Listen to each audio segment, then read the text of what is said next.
5 তারিখের পর দেখবেন সব বাংলাদেশ এখন বিএনপি হয়ে গেছে, বিএনপিময় বাংলাদেশ। তদন্ত সংস্থায় যে পুলিশ অফিসারগুলো আছে, ডিআইজি টিআইজিগুলো আছে, হাইলি করাপ্ট, টাকার বিনিময়ে গুরুত্বপূর্ণ এভিডেন্স চার্জশিটের সাথে প্রডিউস করতেছে না কোর্টে।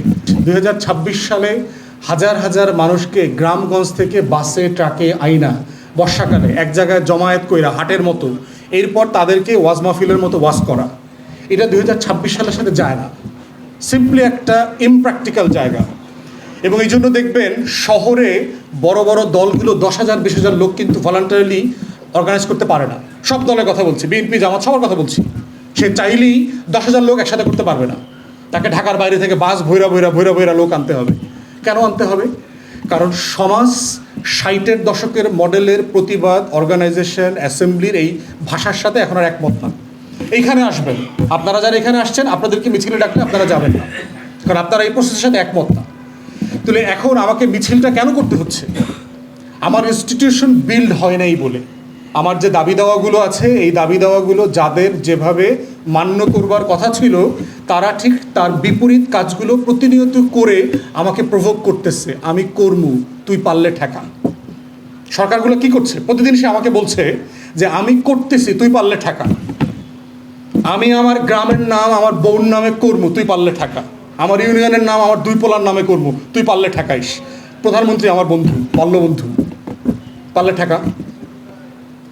মানে এই চ্যালেঞ্জটা তো দিচ্ছে সে আমাকে। বিচার করবো না, তদন্ত সংস্থা আইসিটির যেই বিচারগুলোতে আপনার গুরুত্বপূর্ণ ভিডিও, টেলিফোন কনভারসেশন আছে, তদন্ত কর্মকর্তাদের 2-4টা খুবই মানে ক্রিমিনাল টাইপের, যেগুলো এখন নব্য বিএনপি সাথে 5th রেজিমেন্ট বলি আর কি। ওই যে 16 ডিসেম্বরের রেজিমেন্টের কথা মনে আছে না? 16 তারিখের পর সব মুক্তিযোদ্ধা হয়েছে, 5 তারিখের পর দেখবেন সব বাংলাদেশ এখন বিএনপি হয়ে গেছে, বিএনপিময় বাংলাদেশ। সবাই বিএনপি করে। কেমনি বিএনপি করেন? বলে ভাই আমার তালইর ঘরের নাতির মানে পৌমিত্রকে তার বেয়াই বিয়ে করছে, তার বাড়ি বগুড়া। তো বলে যে এটা কেমনি হইলো? মানে আত্মীয় তো মিলানো যাইতেছে না। ওই যে ফেরাউনের নানির নামের মতো। ভালো দিনাজপুরে জন্মাইছিল, সফর করে ফেরি আসছে, ওই মহিলার ঘরে যে হয়েছে তার বিয়ে দিছে বগুড়া। সো আমি বিএনপি করি। মানে আপনাকে পুরো চিত্রটা কানেক্ট করে দিচ্ছে যে আমাকে এখন সামহাও বিএনপি হইতে হবে। এবং এইটা বেচে তদন্ত সংস্থায় যে পুলিশ অফিসারগুলো আছে, ডিআইজি টিআইজিগুলো আছে, হাইলি করাপ্ট, টাকার বিনিময়ে গুরুত্বপূর্ণ এভিডেন্স চার্জশিটের সাথে প্রডিউস করতেছে না কোর্টে। এখন আমি আপনি রাস্তায় বসে চিল্লাইতেছি ইনুরে 5 বছর দিল কেন? দিছি, তুই ঠেকা। এর নাম হলো রাষ্ট্র। বুঝছেন? তাহলে এই যে প্রত্যেক দিন সে আমাকে আপনাকে প্রভোগ করতেছে, হাদিরে মারছি, ওর আসামিরে পালায় যাইতে দিছি, তুই পারলে ঠেকা। বিজিবি যার দায়িত্ব ছিল সীমান্ত থেকে যেন কেউ পালাইতে না পারে, বিজিবির ডিজিকে এখন ডিসমিস করেন নাই কেন? রাষ্ট্রের দায়িত্ব কি? একটা দায়িত্ব দেওয়া হয়েছে এই সীমান্ত থেকে যেন কেউ পালাইতে না পারে। তো সেই পালানোর সুযোগ কে করে দিয়েছে? যদি ডিজি নাও জানতো, তাকে তো রেসপন্সিবিলিটি নিতে হবে।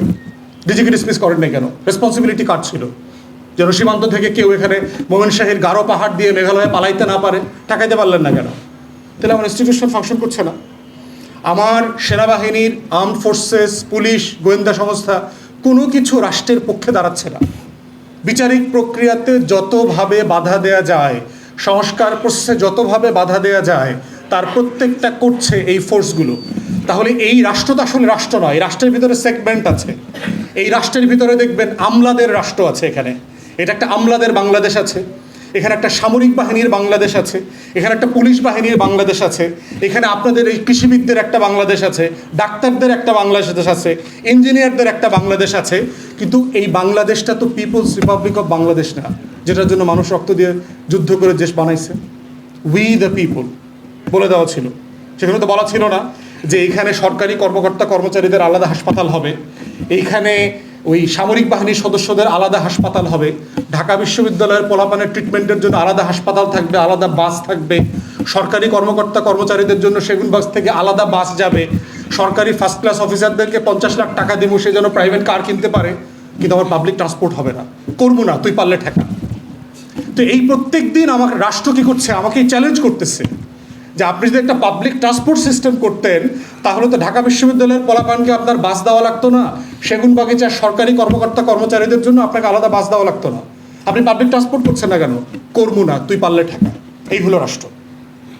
তাহলে এই রাষ্ট্রগুলো কেন হচ্ছে, এই রাষ্ট্রগুলো ফাংশন করছে না কেন? কারণ তার সিম্পলি কোনো ইনস্টিটিউশন নাই, কোনো ইনস্টিটিউশন ফাংশনাল না।